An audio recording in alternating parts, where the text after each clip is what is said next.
ভাবিরে ঘরে খাবার দিয়ে আসতে হবে কেন? ভাবি কোথায়? একটু পরে আমরা সবাই ডাইনিং এ একসাথে বসে খাবো। ওই মহারানীর চেম্বারে নিয়ে খাবারটা দিয়ে আসতে হয়। তুই যে বিয়া শাদী করে একটা দাসীবন্দি ঘরে রেখে বিদেশে গেছস, আজকে 5 বছর যাবত ওই মহারানীর ঘরে নিয়ে খাওয়ান দিয়ে আসতে হয়। তাছাড়া মহারানীর হাতে তো কোনো কামই উঠে না, শুয়ে শুয়ে বয়ে বয়ে খায়। আব্বা, এ আমার মা এই সংসারে কোনো শান্তি চায় না। সুজনের কানে নানান রকম কান পড়া দিয়ে দিয়া সংসারে নানা রকমের অশান্তি তৈরি করতেছে। কিন্তু কি শুরু করছো তুমি? মা হইয়া আমার 2 ছেলের মধ্যেই সংঘাত লাগাই দিতেছ, আমার সংসারটা ভাঙে দিতে চাইতেছ। মা হইয়া এই কাজ কেউ করে?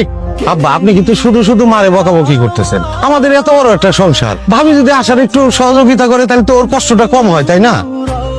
ও কথা লাগা মাথা খেয়াল করছেন আব্বা? কার সাথে কিসের তুলনা করতেছে? হ্যাঁ, আমার বউয়ের বাপের বাড়ি সম্পর্কে ওর কোনো আইডিয়া আছে? থাকবে না কেন? অবশ্যই আছে। ঝামেলা করো না তো, আমার এমনি ঝামেলা ভালো লাগে না। আর ভাবির রুমে খাবার দিয়ে আসতে আমার তো কোনো সমস্যা নেই, তোমার কিসের সমস্যা বলো তো? তুমি যেরকম বোঝো এরকম যদি মা আর সুজন বুঝতো, তাতে এই সংসারে কোনো ধরনের অশান্তি হয় না, কোনো ঝামেলা হয় না। ভাই, যে ওর খাবারটা একটু ব্যবস্থা করো। আর ওর রাতের বেলা কি খাবে, রুটি খাবে না ভাত খাবে, এটা একটু জিজ্ঞেস করি। হ্যাঁ, বাহ মিয়া ভাই, বাহ, চমৎকার। দেখলেন আব্বা? ছোট ভাইজান, আরে সাথী, কেমন আছিস বোন? বেলাল মিয়া কেমন আছো? আরে ননদিনী আসছে, খবর কি? ভালো আছো? কেমন আছেন আপনি? আমার ভাইজান আমার না জানাতে এসে চলে আসছে, আমি কি ভালো থাকতে পারি?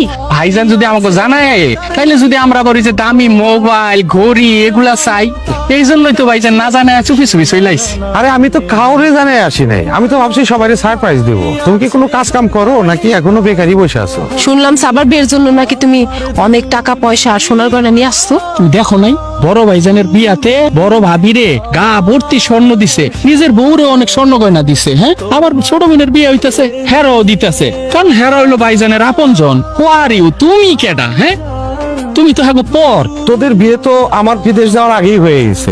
আগে হয়েছে তো কি হয়েছে?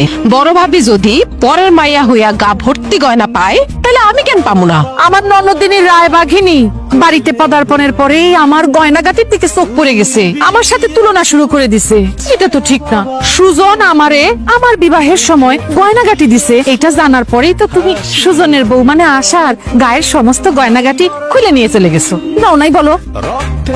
আশার বিয়ের গয়না খুলে নিয়ে গেছিস? তো কি বলতেছি আমি কি মিথ্যা কথা বলতেছি?